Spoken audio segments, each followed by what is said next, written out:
Appeal বিভাগীয় ২১ August grenade হামলা মামলা থেকে খালাস পেলেন তারেক রহমান সহ সব আসামি। রাজনৈতিক উদ্দেশ্যই ছিল মুখ্য বললেন আইনজীবীরা। শেখ হাসিনা ওয়াজেদ প্রকৃত অর্থে আইবি রহমান সহ যারা আনফরচুনেটলি মৃত্যুবরণ করেছেন তাদের বিচার শেখ হাসিনা চায়নি। তথ্য সংগ্রহে গণমাধ্যমের জন্য যা যা করার দরকার করবে ইসি। সাংবাদিকদের সাথে মতবিনিময় কমিশন। এক আসনে 10টির বেশি বিলবোর্ড নয়। ছোট কাজ, ভালো কাজ, মন্দ কাজ যেটা করি এটা কিন্তু একবার আয়নার মতো তুলে ধরার দায়িত্বটা হলো আপনাদের এবং আপনারা এই দায়িত্ব পালন করে যাচ্ছে। আপনিও ট্রান্সপারেন্ট চান, আমিও ট্রান্সপারেন্ট চাই। কাজে একটি ট্রান্সপারেন্ট ভোটের জন্য আপনাদের সহযোগিতা অত্যন্ত প্রয়োজন। মানবতা বিরোধী অপরাধ মামলায় রাজসাক্ষী চৌধুরী মামুনকে জেরা করছে রাষ্ট্রপক্ষ। শেখ হাসিনা ও জয়ের বিরুদ্ধে ইন্টারপোলের রেড অ্যালার্ট জারির জন্য দুদকের চিঠি। ডাকসু নির্বাচনের প্রচারে জমজমাট ঢাকা বিশ্ববিদ্যালয় ক্যাম্পাস। সপ্তম দিনের মতো চলছে জাকসুর প্রচারণা। বহিরাগত নিয়ে প্রার্থীদের শঙ্কা। সাবেক শিক্ষার্থীদের একটা বড় অংশ যেহেতু অবস্থান করছে, সেটা আমরা মনে করছি যে নির্বাচনের পরিবেশকে বিঘ্নিত করতে পারে। বহিরাগতের বিষয়টা, এই বিষয়ে আমরা দেখতে পাচ্ছি প্রশাসন উদাসীন। আরাকান আর্মির প্রভাবে সীমান্তে বাড়ছে মাদক অপহরণের মতো অপরাধ। প্রত্যাবাসনে অন্তরায় বলছেন রোহিঙ্গা নেতারা। কঠোর বার্তা দেওয়ার পরামর্শ বিশ্লেষকদের। তার পেছনে তার ব্যাকআপ ছিল, which is called deterrent effect. আমাদের ডেটারেন্ট এফেক্টটা অবশ্যই তৈরি করতে হবে। স্বস্তিদায়ক মার্কিন শুল্ক হারের সুফল পেতে শুরু করেছে পোশাক খাত। চাহিদা পূরণের সক্ষমতা অর্জনে জ্বালানি সংকট দূর করার তাগিদ। বাংলাদেশে এনার্জির একটা বিরাট চ্যালেঞ্জ, ইলেকট্রিসিটি অ্যান্ড গ্যাস। এই চ্যালেঞ্জ তো থেকেই যাচ্ছে। ইলেকট্রিসিটি কিছুটা ইমপ্রুভ হচ্ছে, কিন্তু গ্যাসের অবস্থা খুবই খারাপ। ক্রিকেটার্স ওয়েলফেয়ারের নিয়ম রক্ষার নির্বাচন আজ। তামিম বিএনপির আর বুলবুলকে সরকারের প্রার্থী দাবি সাবেক বিসিবি সভাপতি লবির। তামিম খুব ভালো ছেলে, একজন খুব নামকরা ক্রিকেটার। ও যদি প্রেসিডেন্ট হয়, ওকে যদি ঠিকমতো করে আমরা চালিয়ে দিতে পারি, ও পারবে।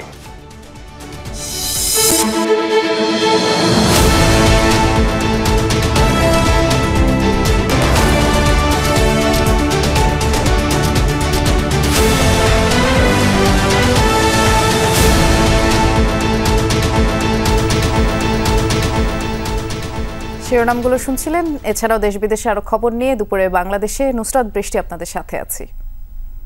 ২১ আগস্ট গ্রেনেড হামলা মামলায় তারেক রহমান সহ সব আসামির খালাসের রায় বহাল রেখেছেন সর্বোচ্চ আদালত। আসামি ও রাষ্ট্রপক্ষের শুনানি শেষে হাইকোর্টের রায় বহাল রাখেন আপিল বিভাগ।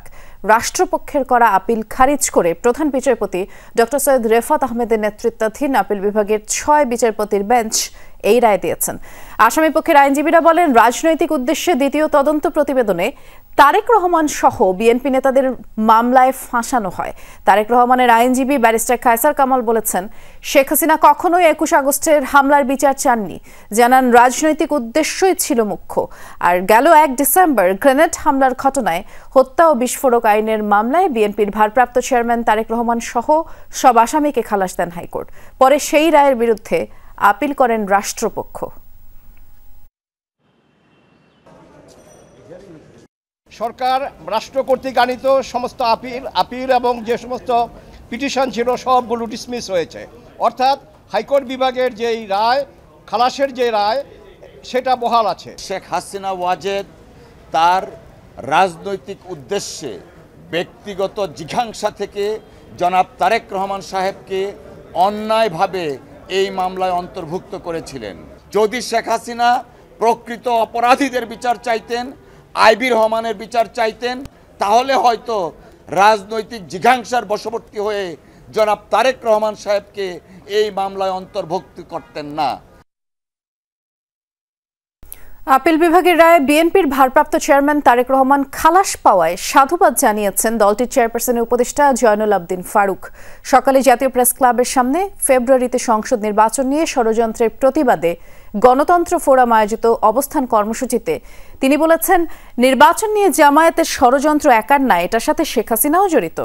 এই ষড়যন্ত্র করে জামায়াতের লাভ হবে না, লাভবান হবে আওয়ামী লীগ। পিআরের ধোঁয়া তুলে যারা নির্বাচন ভণ্ডুল করতে চায় তাদের সেই অপচেষ্টা জনগণ রুখে দেবে।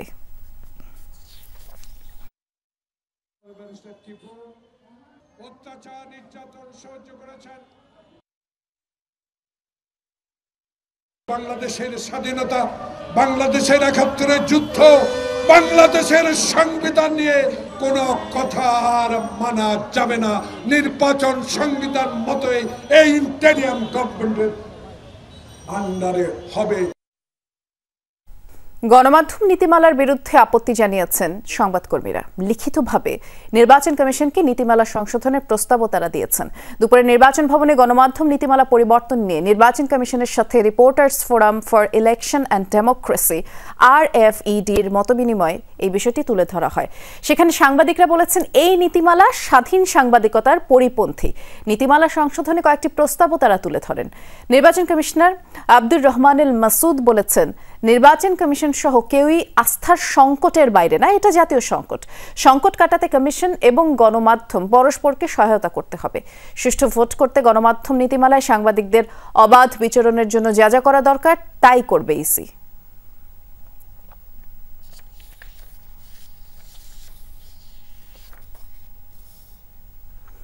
ত্রয়োদশ সংসদ নির্বাচনে ভোটের প্রচারে থাকছে না পোস্টারের ব্যবহার, আর একজন প্রার্থী তার আসনে 20টির বেশি বিলবোর্ড ব্যবহার করতে পারবে না।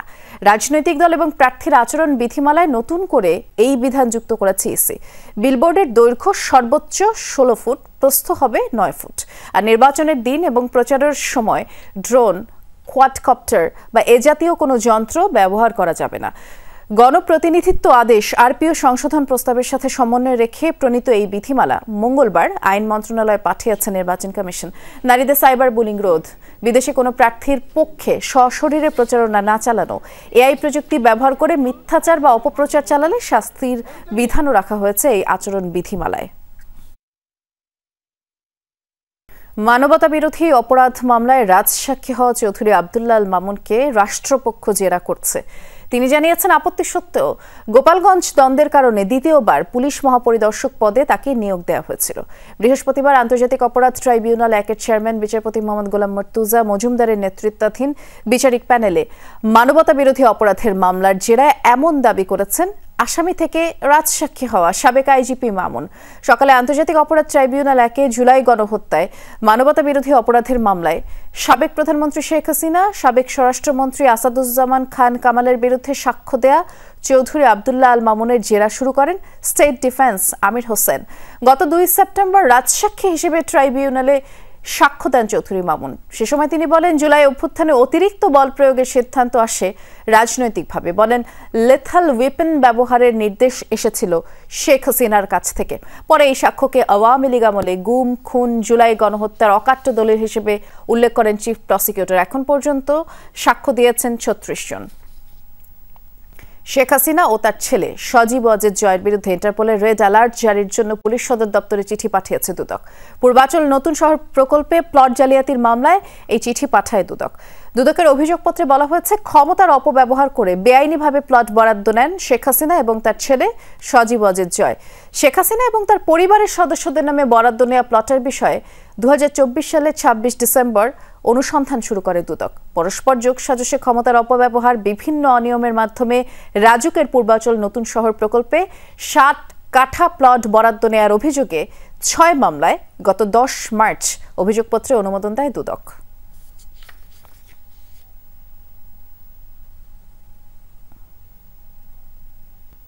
ডাকসু নির্বাচনে জমজমাট প্রচার প্রচারণা। 9 সেপ্টেম্বর ভোট গ্রহণে বাধা নেই, আদালতের এমন রায়ে প্রাণ চঞ্চল ক্যাম্পাস। লিফলেট, হ্যান্ডবিল নিয়ে প্রার্থীদের সাথে চলছে ভোটারদের জনসংযোগ। তবে প্রার্থিতা ফিরে পেতে এক প্রার্থীর হাইকোর্টে রিট নিয়ে শঙ্কার কথা জানিয়েছেন কেউ কেউ। সব ষড়যন্ত্রকে পেছনে ফেলেই ডাকসু নির্বাচন হবে সুষ্ঠু, নিরপেক্ষ, আর সেই প্রত্যাশা সবার। এদিকে ছাত্রদলের ভিপি পদপ্রার্থী আবিদুল ইসলাম খান বলেছেন, কেন্দ্র না বাড়িয়ে বুথের সংখ্যা বৃদ্ধি করলেও শতভাগ ভোট গ্রহণ সম্ভব হবে। আর তার আশঙ্কা, মব তৈরি করে বিশৃঙ্খলা সৃষ্টির প্রস্তুতি আছে একটি পক্ষের। সেই অপতৎপরতা রুখতে শিক্ষার্থীদের ঐক্যবদ্ধ থাকার আহ্বান জানান ছাত্রদলের ভিপি প্রার্থী। 5 আগস্ট পর যে আমাদের দেশের পরিস্থিতি বা এক এক রাজনৈতিক দল বা স্বতন্ত্র প্রার্থী দাঁড়িয়েছে তাদের মধ্যে যে কোঅপারেশনটা বা ফ্রেন্ডলি এনভায়রনমেন্টটা সেটা অবশ্যই আমাদেরকে আশ্বাস দিচ্ছে যে ইলেকশন ফেয়ার হবে। ছাত্র প্রতিনিধি আছে বা ছাত্র সংগঠন আছে, প্রত্যেকেই যথেষ্ট দায়িত্বশীলতার পরিচয় দিচ্ছে, একজন আরেকজনকে কোনোভাবে বাধা দিচ্ছে না। ডাকসু নির্বাচনের মধ্যে দিয়ে কিন্তু বাংলাদেশের গণতান্ত্রিক বাংলাদেশের যেই যাত্রাটা সেটা কিন্তু আবার নতুন করে নতুন উদ্যমে কিন্তু অভ্যুত্থান পরবর্তী সময় সূচনা হচ্ছে। সাইবার বুলিংটা সবচেয়ে বেশি হচ্ছে, অনলাইন প্রপাগান্ডাটা সবচেয়ে বেশি হচ্ছে। তো এই যে অনলাইন প্রপাগান্ডাটা ঠেকানো হচ্ছে, আগে তো দেখতাম আগের ফেসিবাদের আমলে চাইলেই তো কোনো পেজ ব্যান করা যেত, যেগুলো প্রপাগান্ডা ছড়াচ্ছে, এখন কেন তারা সেটা পারছে না? ডাকসু নির্বাচন সম্পর্কে আরো তথ্য জানতে আমরা ক্যাম্পাসে যেতে চাচ্ছি, জানতে চাই কেমন চলছে প্রচারণা। আমাদের সহকর্মী সুমাইয়া ঐশী আছেন। আর তো খুব বেশি দিন বাকি নেই হাতে, আর কয়েকটা দিনই তো পাবেন প্রচারণার জন্য প্রার্থীরা। কেমন দেখছেন সেই গণসংযোগ?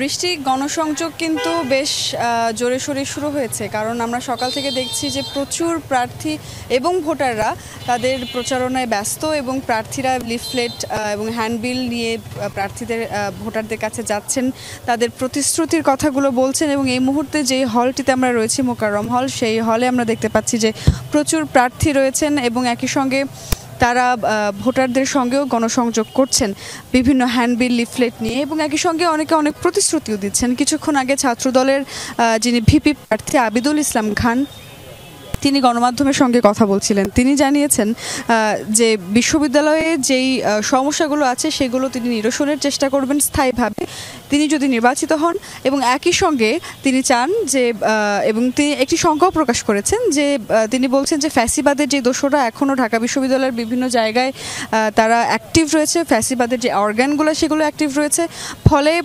নির্বাচনের দিন যে কোনো রকম বিশৃঙ্খলা তৈরির চেষ্টা তারা করতে পারে। একই সঙ্গে একটি পক্ষ মব তৈরি করে বিশৃঙ্খলা তৈরি করে নির্বাচনকে স্থগিত করা বা নির্বাচনকে বাধাগ্রস্ত করা, সেই পরিকল্পনাও রয়েছে একটি পক্ষের, সেই তথ্য তাদের কাছে আছে। সব মিলিয়ে প্রশাসনের আরও বেশি শক্ত পদক্ষেপ তারা চান। ভোটারদের সঙ্গেও কথা হলো, তারা বললেন যে ছুটি কমানোর যে সিদ্ধান্ত নিয়েছে কর্তৃপক্ষ সেটিকে সাধুবাদ জানিয়েছেন অনেকে, কারণ ছুটি বেশি হলে আসলে অনেক ভোটার চলে যাবেন বাড়িতে বা ছুটিতে চলে যাবেন, ফলে ভোটারদের সংখ্যা কমে যেতে পারে।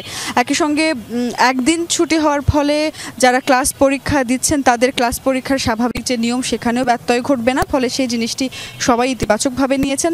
একই সঙ্গে যে সমস্ত ভোটার আছেন তারা যে রিটের যে বিষয়টি, রিট পাল্টা রিট যেই বিষয়গুলো আমরা দেখতে পাচ্ছি, সবশেষ আরও একজন প্রার্থী তার প্রার্থিতা ফিরে পেতে এবং একই সঙ্গে তার প্রার্থিতা সংক্রান্ত যেই জটিলতা সেটি নিরসন না হওয়া পর্যন্ত স্থগিত চেয়েছে ডাকসু নির্বাচন। এই সব কিছু মিলিয়ে সবাই একটি ষড়যন্ত্রের গন্ধ পাচ্ছেন, তবে সব ষড়যন্ত্রকে পরাভূত করে যাতে করে একটি সুষ্ঠু এবং সর্বকালের শ্রেষ্ঠ নির্বাচনই আসলে সবার কাম্য। ধন্যবাদ, আপনি বিস্তারিত জানাচ্ছিলেন ঐশী। জাহাঙ্গীরনগর বিশ্ববিদ্যালয় কেন্দ্রীয় শিক্ষার্থী সংসদ জাকসু নির্বাচনে প্রচারণায় ব্যস্ত প্রার্থীরা। সপ্তম দিন সকাল থেকে শুরু হয় প্রার্থীদের গণসংযোগ। ভিপি, জিএস, এজিএস সহ সকল প্রার্থীরাই যাচ্ছেন ভোটারদের কাছে, নানা প্রতিশ্রুতি দিয়ে মন জয়ের চেষ্টা করছেন। নির্বাচনে জয় হলে শিক্ষার্থীদের নানা সমস্যা সমাধানের আশ্বাসও দিচ্ছেন। অবাধ ও নির্বিঘ্ন নির্বাচনের জন্য ক্যাম্পাস এলাকায় এরই মধ্যে নিরাপত্তা জোরদার করেছে প্রশাসন। এছাড়া সকল প্রার্থীকেই ডোপ টেস্ট করতে হবে বলে নির্বাচন কমিশন জানিয়েছে। দীর্ঘ 33 বছর পর আগামী 11 সেপ্টেম্বর হবে জাকসুর ভোট গ্রহণ। ঘোষণা করা হয়েছে ছাত্রদল, ছাত্র শিবির, গণতান্ত্রিক ছাত্র সংসদ সহ প্রার্থীদের 7টি প্যানেল। যেহেতু আজকে প্রচারণা অনেকদিন হয়ে গিয়েছে, বেশ রমরমা পরিবেশ, দেখা যায় যে ফেস্টিভ, একটা ফ্যাকাল্টির সামনে হচ্ছে আমরা সবাই কাগজ দিচ্ছি, সবাই কথা বলছে, বেশ আমেজের একটা মুহূর্ত যাচ্ছে ক্যাম্পাসে।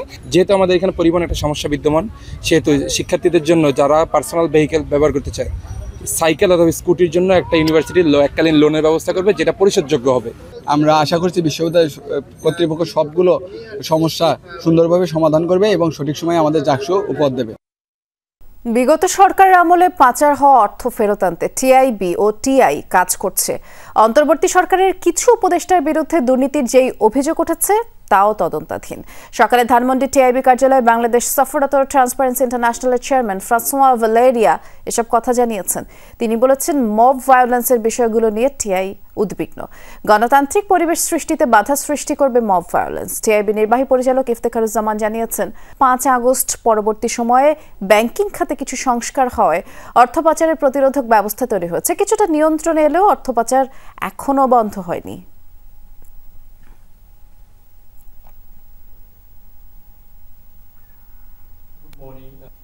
যেটি আপনি সুদা হিসাবে আপনি ধরেন, যদি আমরা এই অর্থপাচারকে নিয়ন্ত্রণ করতে পারতাম তাহলে আমাদের যে বর্তমান জাতীয় তার 3.4% আরো বেশি হতে পারত।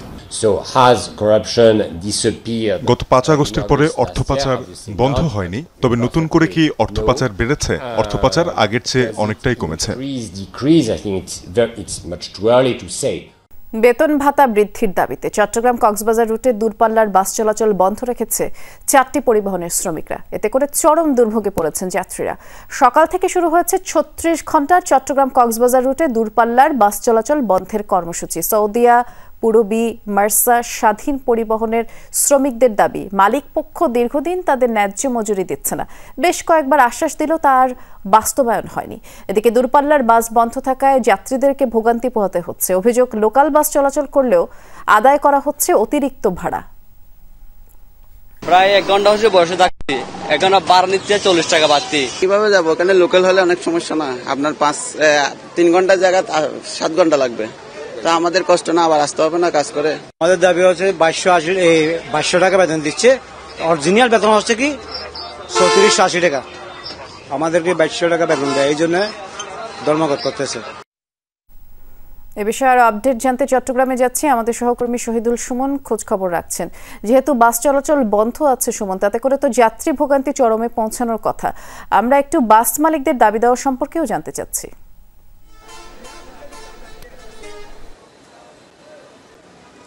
বৃষ্টি, স্বাভাবিক সময়ে যে ভোগান্তি সেটির চেয়ে আসলে আজকে আরো বেশি ভোগান্তি। তার কারণ হিসাবে আজকে কিন্তু সপ্তাহের শেষ কর্মদিবস, অর্থাৎ বৃহস্পতিবার কক্সবাজারে যেমন টুরিস্ট চাপ বেশি থাকে, তেমনি কিন্তু যারা কর্মজীবী মানুষ তারা কিন্তু দুদিনের ছুটিতে বাসা বাড়িতে যাওয়ার চেষ্টা করেন। ফলে আমরা দেখছি নতুন ব্রিজ এলাকায় যেসব বাস কাউন্টার রয়েছে সেখানে চাপ বেশ রয়েছে সকাল থেকে।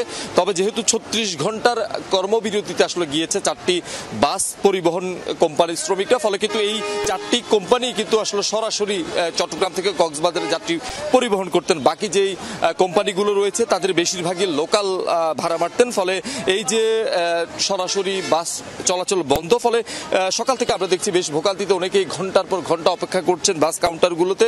তারা হয়তো ভাবছেন কখনো হয়তো এই ধর্মঘটটা তাদের প্রত্যাহার হবে এবং বাস চলাচল শুরু হবে। তবে আমরা শ্রমিকদের সাথে কথা বলেছিলাম, তারা আসলে বলছে যে 36 ঘন্টার যে প্রথম দফায় তারা কর্মসূচি দিয়েছেন তাদের দাবি আদায় না হলে তারা কিন্তু পরবর্তীতে 36-এর পর 72-এর পর আরো যে তাদের কঠোর কর্মসূচি সেদিকেই তারা আসলে আগাবেন। এবং মালিক পক্ষের সাথে আমাদের এখনো পর্যন্ত যোগাযোগের আসলে সুযোগ হয়নি। তারা বলছেন শ্রমিকরা যে এর মধ্যে যদি শ্রমিকদের দাবি আদায় হয় তাহলে কিন্তু তারা প্রস্তুত রয়েছেন বাস চলাচলে, তার বাইরে তারা তাদের যেই কর্মসূচি সেখানে মানে অটল থাকবেন। তবে যে লোকাল বাসগুলো আসলে চলছে সেখানে কিন্তু সাধারণ যারা যাত্রীরা রয়েছেন তারা আসলে আস্থা রাখতে পারছেন না। তারা আসলে বলছেন যে যদিও বা তারা ক্লোজ ডোরের আশ্বাস দিচ্ছেন কিন্তু পথে যে তারা লোকাল পারবে না সেটির আসলে নিশ্চয়তা তারা পাচ্ছেন না। এর বাইরে কেউ কেউ আসলে অতিরিক্ত ভাড়া আদায়েরও আসলে অভিযোগ করছেন, যদিও বা এই যে অভিযোগ সেটি আসলে প্রত্যাখ্যান করেছেন যারা এখানে বাস চলাচল করছেন। তবে যারা যাত্রীরা রয়েছেন তারা আসলে আশা করেন, প্রত্যাশা করেন যে দ্রুত এই যে সমস্যা সেটি সমাধান হবে, দ্রুত যে যারা ধর্মঘট কিংবা পরিবহন বন্ধ রেখেছেন তারাও আসলে কাজে ফিরবেন। কারণ হচ্ছে শুক্র এবং বৃহস্পতিবার এটিতেই আসলে কক্সবাজারমুখী যেসব পর্যটক রয়েছে তাদের চাপ কিছুটা, তাদের চাপটা তো বেশি থাকে, খুব স্বাভাবিকভাবেই তাদের ভোগান্তিতে পড়তে হয়েছে। ধন্যবাদ বিস্তারিত জানানোর জন্য সুমন। আরাকান আর্মির প্রভাবে বাংলাদেশ মিয়ানমার সীমান্তে বাড়ছে মাদক, অপহরণ সহ নানা অপরাধ। ইয়াবার বিনিময়ে খাদ্য সংগ্রহ করার অভিযোগ উঠেছে আরাকান আর্মির বিরুদ্ধে। অপরাধ ঠেকাতে তৎপরতা বৃদ্ধির কথা জানিয়েছেন বিজিবি কর্মকর্তারা। আরাকান আর্মির সীমান্ত অতিক্রম বন্ধ করা না গেলে অপরাধের মাত্রা দিন দিন বাড়বে বলেই মনে করে নিরাপত্তা বিশ্লেষক এবং রোহিঙ্গা নেতারা। রোহিঙ্গা ও বাংলাদেশ মিয়ানমার সীমান্ত পরিস্থিতি নিয়ে সহকর্মী রিয়াজ রায়হানের ধারাবাহিকের আজ থাকছে ৫ম এবং শেষ পর্ব। ক্যামেরা ছিলেন আরেক সহকর্মী জিহাদ ইসলাম। সন্ধ্যা নামলেই এভাবে তমরু এলাকায় খাদ্যপণ্যের বোঝা নিয়ে দৌড়াদৌড়ি শুরু হয় একদল মানুষের। খোঁজ নিয়ে জানা গেছে এসব খাদ্যপণ্য যায় কাঁটাতারের ওপারে আরাকান আর্মির ক্যাম্পে। শুধু সন্ধ্যায় নয়, দিনের বেলায়ও দেখা মেলে এমন চিত্র।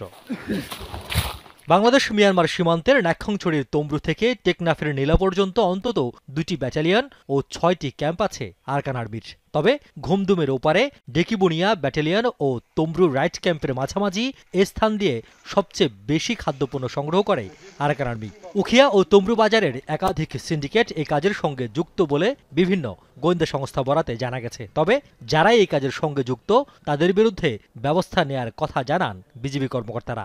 আমরা যদি ইয়াবার চালানটা বন্ধ করতে পারি তাহলে ইয়াবার পরিবর্তে তারা খাদ্যদ্রব্য নিতে পারবে না, তখন তাদেরকে ক্যাশ টাকা দিয়ে হয়তো জিনিসটা প্রকিল করতে হবে। ওইটাই আমরা চেষ্টা করছি যেন ইয়াবাটা যেন আমাদের দেশে না আসে, তাহলেই এই খাদ্যদ্রব্য যাওয়ার প্রবণতাটাও কমে যাবে। আপনি জানেন আমাদের বর্ডারটা অনেক পোরাস, অর্থাৎ অনেক গ্যাপ আছে এই বর্ডারে, তো অনেক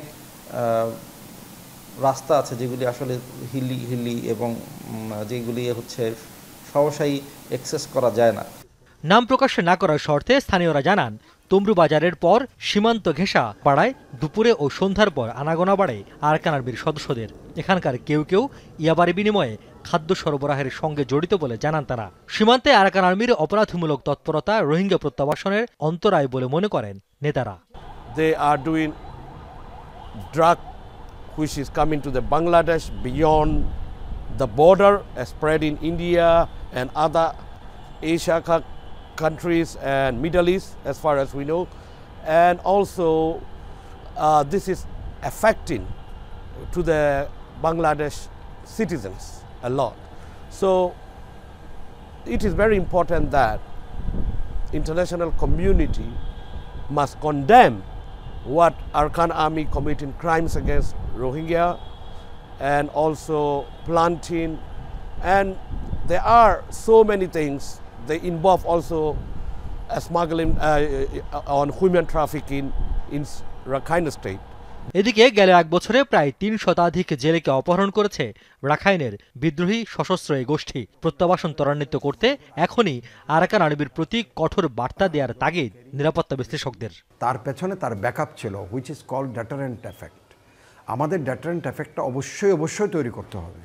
আমি তাকে বলব তুমি এইখানে না হলে এটা হবে। এখন তো আমি খালি বলি এটা করো করো করো এটা হবে, এই কথাটা বলার মতো ডিপ্লোম্যাটিক ইয়েতে কোনো সুযোগ থাকছে না। Military might is a deterrent effect, এবং এটা আমি কেন করো? তোমার দেশের মানুষ এখানে আছে, 10 লক্ষ মানুষের মধ্যে 50,000 মানুষের ট্রেনিং হলে কোথায় যাবা তখন? সীমান্তে বাংলাদেশ অংশে স্থলের সঙ্গে নদীপথ উন্মুক্ত থাকায় সেই সুবিধা নিচ্ছে রাখাইনের বিদ্রোহীরা।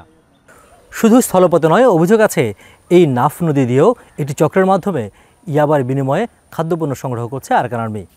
আর তাই এই অঞ্চলের সাধারণ মানুষ এবং রোহিঙ্গারা মনে করছে যদি এই পাট থেকে খাদ্যপণ্য ওষুধসহ প্রয়োজনীয় জিনিস সরবরাহ বন্ধ করা হয় তাহলেই অনেকাংশে দুর্বল হয়ে পড়বে Arakan Army. Riaz Raihan, Jamuna News, Teknaf. Rohingya শরণার্থী শিবিরে মানবিক সংকটের বিষয়টি তুলে ধরে আসিয়ান জোটকে দ্রুত কার্যকরী পদক্ষেপ নেওয়ার আহ্বান জানিয়েছে ASEAN parliamentarians for human rights. সকালে ডিআরইউর সংবাদ সম্মেলনে আহ্বান জানায় সংস্থাটি। রোহিঙ্গা সংকট কোনো বিচ্ছিন্ন সমস্যা নয় বলেও জানান তারা। বিষয়টি আসিয়ানের পরবর্তী সভায় তুলে ধরার কথাও জানায় মানবাধিকার সংস্থাটি। প্রতিনিধিরা জানিয়েছেন দ্রুতই রোহিঙ্গা সংকটের উত্তরণ না ঘটলে আসিয়ান অঞ্চলের স্থিতিশীলতা হুমকির মুখে পড়বে। এ সময় রোহিঙ্গাদের খাদ্য সংকট সমাধানে দ্রুত আসিয়ানকে একটি মানবিক তহবিল গঠনের অনুরোধ জানায় ASEAN parliamentarians for human rights. For whatever you want to say, maybe they took a different angle and wasn't properly, there's no proper consensus of a secretariat that continues the process. So Malaysia is trying at the last 2 months before we hand over ASEAN chairmanship to create that permanent structure so that it will continue to the next level. কক্সবাজারের বাঁকখালী নদী দখলমুক্ত করতে আজ ৪র্থ দিনের মতো অবৈধ স্থাপনা উচ্ছেদ অভিযান পরিচালনা করছে জেলা প্রশাসন এবং বিআইডব্লিউটিএ।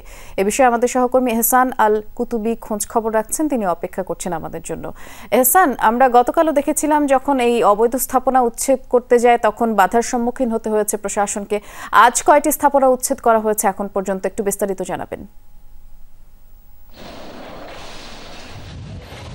হ্যাঁ বৃষ্টি, আমি আছি কক্সবাজারের নদীর যে উচ্ছেদ অভিযান চলছে নদী দখলমুক্ত করতে, সেই উচ্ছেদ অভিযানে আছি আমি। আপনি নিশ্চয়ই দেখতে পাচ্ছেন বেশ কিছু স্থাপনার দখলমুক্ত করা হচ্ছে এবং সকাল থেকে আমরা আমাদের মতে হচ্ছে প্রায় 20-30টির অধিক হবে এবং এখনো পর্যন্ত আমরা প্রশাসন থেকে সংখ্যাটি কথা বলে রাখি আপনাকে, আমি এখন যেখানে দাঁড়িয়ে আছি এটা ছিল একসময় নদীর একটি অংশ ছিল, যেই অংশ দিয়ে আসলে কক্সবাজার থেকে, এটাকে কস্তুরী ঘাট বলে, এই ঘাট থেকে কক্সবাজারের বিভিন্ন উপজেলা বিশেষ করে দিয়ে মহেশখালী, চকরিয়া, পেকুয়া সহ বিভিন্ন অঞ্চলের মানুষ কিন্তু এখান থেকেই যাতায়াত করত। এবং আপনাকে যদি স্পষ্ট দেখাই, দেখতে পাচ্ছেন এখানে এদিক দিয়ে যে মানুষ চলাচল করতো, এই যে খালের এই যে অংশ সেটি এখনো পর্যন্ত স্পষ্ট আছে, অর্থাৎ পানি প্রবাহের যে দৃশ্য সেটি কিন্তু এখনো দেখা যাচ্ছে। এই জায়গাগুলো ভরাট একেবারে দিন দিন ভরাট হতে হতে বিশাল এরিয়া ভরাট হয়ে গেছে, যার কারণে অবশেষে উচ্ছেদ অভিযানের উদ্যোগ নিয়ে শেষ পর্যন্ত টানা 4 দিনের মতো আজকে বিআইডব্লিউটির উচ্ছেদ অভিযান চলছে। এবং আমরা এর আগেও আপনাদেরকে আমরা দর্শকদের জানানোর চেষ্টা করেছিলাম যে গতকালকে পেশকার পাড়া এলাকায় উচ্ছেদ অভিযান করতে গিয়ে বাধার মুখে পড়ে এবং আজকেও কিন্তু ওই এলাকার মানুষ উচ্ছেদ আতঙ্কে বিক্ষোভ করছে এবং দোকানপাট বন্ধ রেখে সকালে ধর্মঘট পালন করছিল। দেখেছিলাম বাধার মুখে পড়েছিল, আজও বিক্ষোভ করছে, সেটি বলবার চেষ্টা করছিলেন। ধন্যবাদ এহসান। আইন প্রয়োগকারী সংস্থার সাবেক অনেক সদস্যই ডিবি বা অন্য বাহিনীর পরিচয়ে ডাকাতি ঘটাচ্ছে বলে তথ্য দিয়েছে পুলিশ। সকালে ডিএমপির মিডিয়া সেন্টারে এই তথ্য জানিয়েছেন পুলিশের রমনা বিভাগের উপ পুলিশ কমিশনার মাসুদ আলম। বলেছেন, গেল রাতে রাজধানীর গোলাপশাহ মাজার এলাকা থেকে ডাকাতির প্রস্তুতিকালে 7 ভুয়া ডিবি সদস্যকে গ্রেফতার করা হয়েছে। তাদের কাছ থেকে ডাকাতিতে ব্যবহৃত গাড়ি, অন্যান্য সরঞ্জামও জব্দ করে শাহবাগ থানা পুলিশ। মাসুদ আলম বললেন, গ্রেফতারকৃতরা এর আগেও ডিবি পরিচয়ে নানা অপরাধ করেছে। জানান, ভুয়া আইন শৃঙ্খলা বাহিনীর অপকর্মের শিকড় অনুসন্ধানে কাজ করছে পুলিশ। 7 জন যেটা আছে, 7 জনকে আমরা ডাকাতি প্রস্তুতিকালে ধরেছি। এর সাথে অন্যান্য আরো বেশ কিছু ছিল, তাদেরকে আমরা কিছু পালায়ে গেছে কৌশলে, আর আরো যারা আছে এরাও আমাদের সার্ভেলেন্সে আছে। নারায়ণগঞ্জে সিলিন্ডারের লাইন লিকেজ থেকে ঘরে জমে থাকা গ্যাস বিস্ফোরণে একই পরিবারের 5 জন দগ্ধ হয়েছেন। ভোরে সোনারগাঁও উপজেলার কাঁচপুর বেসিক শিল্পাঞ্চলে এই ঘটনা ঘটে। দগ্ধরা হলেন মানব চৌধুরী, তার স্ত্রী বাঁচা চৌধুরী, তার 3 শিশুকন্যা তিন্নি, মুন্নি, মৌরি। ফায়ার সার্ভিস জানিয়েছে, একটি ভবনের নিচতলায় পরিবার নিয়ে ভাড়া থাকতেন মানব। রান্নার জন্য সেখানে সিলিন্ডার ব্যবহৃত হতো। রাতে দরজা জানালা বন্ধ থাকায় সিলিন্ডারের লাইন লিকেজ হয়ে ঘরের ভেতরে গ্যাস জমে যায় এবং ভোরে কোনোভাবে আগুনের সংস্পর্শ পেলেই বিস্ফোরণ হয়। দগ্ধদের জাতীয় বার্ন অ্যান্ড প্লাস্টিক সার্জারি ইনস্টিটিউটে ভর্তি করা হয়েছে। স্বস্তিদায়ক শুল্ক হারে যুক্তরাষ্ট্রের বাজারে অবস্থান জানান দিচ্ছে বাংলাদেশ। আগ্রহ দেখাচ্ছে চীন এবং ভারতের ক্রেতা, কারণ এই 2 দেশের তুলনায় বাংলাদেশের পারস্পরিক শুল্ক হার কম। তবে বিপুল চাহিদা পূরণে কি সক্ষম বাংলাদেশ? ব্যাংক, বিদ্যুৎ, জ্বালানি সহ নানা ক্ষেত্রে জেঁকে বসেছে সংকট।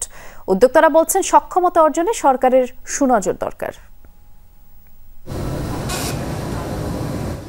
20% পারস্পরিক শুল্কের সুফল পেতে শুরু করেছে পোশাক খাত, কারণ মোট পোশাক রপ্তানির 20%-এর গন্তব্য যুক্তরাষ্ট্র।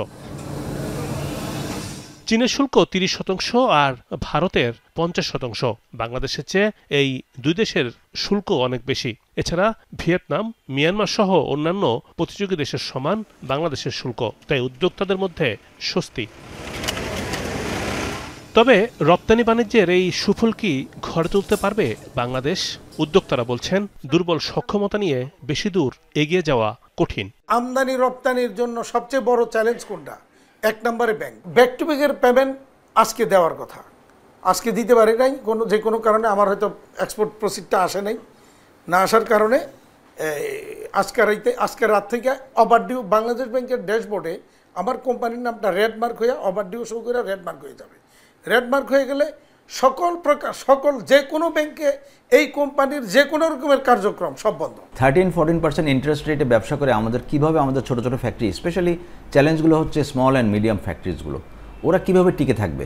শুধু ব্যাংকই নয়, পুরনো সমস্যা গ্যাস ও বিদ্যুৎ। এখনও বড় সংখ্যক কারখানার উৎপাদন ব্যাহত হবার নেপথ্যে জ্বালানি। নানামুখী প্রতিশ্রুতি দেয়া হলেও পরিস্থিতির উত্তরণ নেই। বাংলাদেশে এনার্জির একটা বিরাট চ্যালেঞ্জ, ইলেকট্রিসিটি অ্যান্ড গ্যাস। এই চ্যালেঞ্জ তো থেকেই যাচ্ছে। ইলেকট্রিসিটি কিছুটা ইমপ্রুভ হচ্ছে, কিন্তু গ্যাসের অবস্থা খুবই খারাপ। সো আমার energy is very bad. Chittagong বন্দরের সক্ষমতা নিয়েও আছে প্রশ্ন। পণ্য লোড আনলোডের ক্ষেত্রে এখনও পোহাতে হয় এক রাজ্যের ঝক্কি ঝামেলা। চিটাগাং পোর্টের অবস্থা খুবই চ্যালেঞ্জিং একটা সিচুয়েশন আছে, ভেরি স্লো। আমাদের ইম্পর্টেন্ট হচ্ছে জাহাজটা আউটার অ্যাঙ্কারেজে বসে থাকছে 12 থেকে 15 দিন আউটার অ্যাঙ্কারেজে। ভিতরে আসার পরে যেখানে 1 দিন বা 2 দিনের কথা থাকার কথা, সেখানে সে জাহাজটা 3 দিন থেকে 4 দিন থাকতেছে। সো পুরো জিনিসটা চিটাগাং পোর্ট আমাদের লিড টাইমটাকে একদম নষ্ট করে দিচ্ছে। আমরা একটা হিসাব করে কাজ করি, চিটাগাং পোর্টে জাহাজ আসবে, ঢুকবে, মাল আনলোড হবে, আসবে আমাদের ফ্যাক্টরিতে, তারপর আমরা প্রোডাকশন করে আবার চিটাগাং পোর্টে পাঠাবো, আবার এক্সপোর্ট হবে। এই জায়গাটায় আমাদের আসবার সময় আমাদের টাইমটা খেয়ে ফেলছে, যাওয়ার সময় আমাদের এক্সপোর্টের সময় আবার সেই টাইমটা খেয়ে ফেলছে। অবকাঠামোগত সংকট থেকে উত্তরণে নানামুখী উদ্যোগ হাতে নিয়েছে সরকার, তবে দ্রুত পরিস্থিতির উন্নতি না হলে হাতছাড়া হতে পারে সুযোগ। রিমুর রহমান, যমুনা নিউজ, ঢাকা। তবে কি অমর হওয়ার স্বপ্ন দেখছেন ভ্লাদিমির পুতিন ও শি জিনপিং? চীনের আলোচিত ভিক্টোরি ডে প্যারেড চলাকালে তিয়ানানমেন স্কোয়ারে হেঁটে যাওয়ার সময় গল্প করতে দেখা যায় দুই নেতাকে। এ সময় অঙ্গ প্রতিস্থাপনের মাধ্যমে আয়ুষ্কাল বাড়ানো নিয়ে আলোচনা করছিলেন তারা, যা ধরা পড়েছে চীনের রাষ্ট্রীয় টেলিভিশন সিসিটিভির লাইভ সম্প্রচারে। পরে সাংবাদিকদেরও পুতিন নিশ্চিত করেন অন্তত 150 বছর বাঁচার উপায় নিয়ে কথা বলেছেন দুই নেতা। অন্যান্য কূটনীতিক প্রতিনিধিদের সাথে বুধবার তিয়ানআনমেন স্কোয়ারে হাঁটতে দেখা যায় রুশ প্রেসিডেন্ট ভ্লাদিমির পুতিন, চীনের প্রেসিডেন্ট শি জিনপিং ও উত্তর কোরিয়ার সর্বোচ্চ নেতা কিম জং উনকে। এ সময় অনুবাদকদের সহায়তায় একে অপরের সঙ্গে কথাও বলতে দেখা যায় পুতিন ও শিকে। বিভিন্ন সংবাদ মাধ্যমের দাবি, এই দুই নেতার কথোপকথনের বিষয়বস্তু ছিল অমরত্ব, অঙ্গ প্রতিস্থাপনের মাধ্যমে মানব জীবনের আয়ুষ্কাল বাড়ানোর মতো ইস্যু। কিভাবে বয়স বাড়িয়ে 150 বছর পর্যন্ত বেঁচে থাকা যায় তা নিয়ে আলোচনা করেছেন তারা। মাইক্রোফোনে ধরা পড়া কথোপকথনের অনুবাদ অনুযায়ী শির অনুবাদককে রুশ ভাষায় বলতে শোনা যায়। শি বলেছেন, একসময় 70 বছরের বেশি বেঁচে থাকা বিরল হলেও এখন এই বয়সী অনেক মানুষকে শিশু হিসেবে বিবেচনা করা যেতে পারে। জবাবে পুতিন দাবি করেন, বায়োটেকনোলজির অগ্রগতির ফলে ক্রমাগত মানব অঙ্গ প্রতিস্থাপন সম্ভব হলে মানুষ অমরত্ব লাভ করতে পারবে। শির দাবি, এই শতাব্দীতে মানুষের গড়ে 150 বছর পর্যন্ত বেঁচে থাকার সম্ভাবনা রয়েছে। আয়ুষ্কাল বাড়ানোর বিষয়ে শির সাথে আলোচনা হয়েছে। এক সংবাদ সম্মেলনে সেটি স্বীকারও করেছেন পুতিন।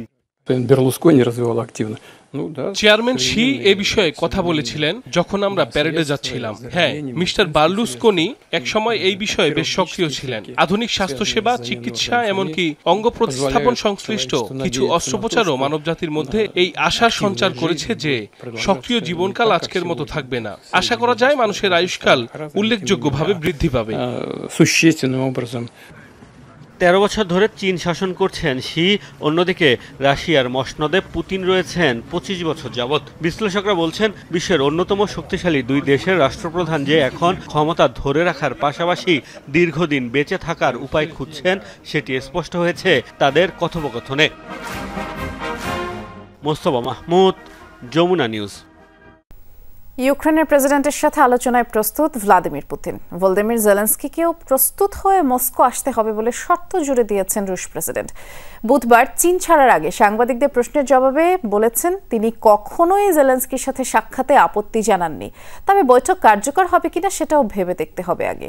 বেশ কিছুদিন ধরেই পুতিনের সাথে সম্ভাব্য চুক্তির শর্ত নিয়ে আলোচনায় আগ্রহ প্রকাশ করছেন জেলেনস্কি।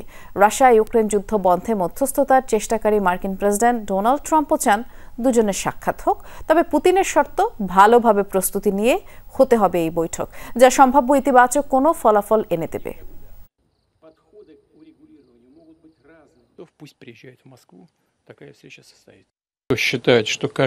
ইউক্রেনীয় প্রশাসনের প্রধানের সাথে কেবল বৈঠক হলেই তা কোনো সমাধানের পথে নিয়ে যাবে না। সতর্কতার সাথে দেখতে হবে বিষয়টি। সাক্ষাৎ সম্ভব, আমি কখনো এ বিষয়ে নাও করিনি। প্রেসিডেন্ট ট্রাম্পও আমাকে এ বিষয়ে অনুরোধ করেছেন। আমি বলেছি, জেলেনস্কি প্রস্তুত হলে তাকে মস্কোয় আসতে বলুন এবং সেখানে বৈঠক হবে। ভেনেজুয়েলার নৌযানে যুক্তরাষ্ট্রের হামলার জেরে দুদেশের মধ্যে উত্তেজনা তুঙ্গে। ক্যারিবীয় সাগরে মাদক বিরোধী অভিযান চালিয়ে যাওয়ার হুঁশিয়ারি দিয়েছে ওয়াশিংটন। মার্কিন সামরিক তৎপরতাকে আন্তর্জাতিক আইনের লঙ্ঘন বলছে ভেনেজুয়েলা। দেশের শান্তি এবং সার্বভৌমত্বের জন্য লড়ে যাওয়ার ঘোষণা দিয়েছেন প্রেসিডেন্ট নিকোলাস মাদুরো। ক্যারিবীয় সাগরে মার্কিন যুদ্ধজাহাজ মোতায়েন, উত্তেজনা, বাগযুদ্ধের পর ভেনেজুয়েলার নৌযান টার্গেট করে যুক্তরাষ্ট্রের হামলা, 11 জনের প্রাণহানি। মঙ্গলবারের এই হামলাকে মাদক বিরোধী অভিযান আখ্যা দিয়েছে যুক্তরাষ্ট্র। নৌযানটির সাথে ভেনেজুয়েলার কুখ্যাত গ্যাং ট্রেন দ্য আরাগুয়ার সম্পৃক্ততা রয়েছে বলেও দাবি করেছে, যদিও এ সংক্রান্ত কোনো প্রমাণ দেখাতে পারেনি তারা। বুধবার ওভাল অফিসে এই ইস্যুতে প্রশ্নের মুখে পড়েন মার্কিন প্রেসিডেন্ট। হামলার শিকার নৌকায় কি পাওয়া গেছে জানতে চাওয়া হয় ট্রাম্পের কাছে। সে সময় অভিযানের পক্ষে সাফাই গান ডোনাল্ড ট্রাম্প। নৌকায় বিপুল পরিমাণে মাদক ছিল, তাদের কথা রেকর্ড করেছি। আমাদের দেশে প্রবেশ করে ওই মাদক বহু মানুষের প্রাণহানি ঘটাতো, সবাই তা জানে। এই ঘটনা দেখে অন্য কেউ আর এই কাজ করবে না। ভেনেজুয়েলা খুব খারাপ, আমাদের দেশের লাখ লাখ মানুষ ঠেলে পাঠায়, অনেকেই মাদক পাচারকারী। সাগরে মাদক বিরোধী অভিযান চালিয়ে যাওয়ার ঘোষণা দিয়েছেন মার্কিন পররাষ্ট্রমন্ত্রী মার্কো রুবিও। মাদক পাচারকারী সন্ত্রাসী সংগঠন এগুলো, তাদের উড়িয়ে দিলেই কেবল থামানো সম্ভব। প্রয়োজনে আবারও তা করা হবে। যুক্তরাষ্ট্রের দিকে বিষের বন্যা যারা ঠেলে দিচ্ছে তাদের ঠেকাতে সর্বোচ্চ ব্যবস্থা নিতে বলেছেন প্রেসিডেন্ট। যুক্তরাষ্ট্রের অভিযানকে বর্বরতা বলে ক্ষোভ ছেড়েছেন ভেনেজুয়েলার স্বরাষ্ট্রমন্ত্রী। এই হামলাকে অবৈধ ও আন্তর্জাতিক আইন বিরোধী আখ্যা দেন তিনি। 11 জনকে হত্যা করেছে তারা। মাদক বিরোধী অভিযানের নামে আন্তর্জাতিক আইন লঙ্ঘন করেছে। এটা বর্বরতা ছিল, ওয়াশিংটনের দ্বিমুখী আচরণের আরেকটি নমুনা। গণতন্ত্র আর মানবাধিকারের কথা বলে আন্তর্জাতিক সমুদ্র সীমায় মানুষ হত্যা। যুক্তরাষ্ট্রের হামলা ভেনেজুয়েলার ঐক্য ও শক্তিমত্তা নষ্ট করতে পারবে না বলে মন্তব্য করেছেন প্রেসিডেন্ট নিকোলাস মাদুরো। দেশের শান্তি ও সার্বভৌমত্বের জন্য লড়ে যাওয়ার ঘোষণা দিয়েছেন তিনি। সাম্রাজ্যবাদীরা নতুন হামলা শুরু করেছে, এটা প্রথম নয়, শেষও নয়। তবে আমিও বলতে চাই, বিজয় ও শান্তির পক্ষে শক্তিশালী বিশ্বাস নিয়ে শক্তভাবে দাঁড়িয়ে থাকবে ভেনেজুয়েলা। মাদকের বিস্তার রোধে অভিযানের নামে সম্প্রতি ভেনেজুয়েলা উপকূল এবং ক্যারিবীয় জলসীমায় যুদ্ধজাহাজ, অ্যাটাক সাবমেরিন ডেস্ট্রয়ার সহ ৪,৫০০ নৌসেনা মোতায়েন করেছে যুক্তরাষ্ট্র। Dorothy Tasrin, Jamuna news.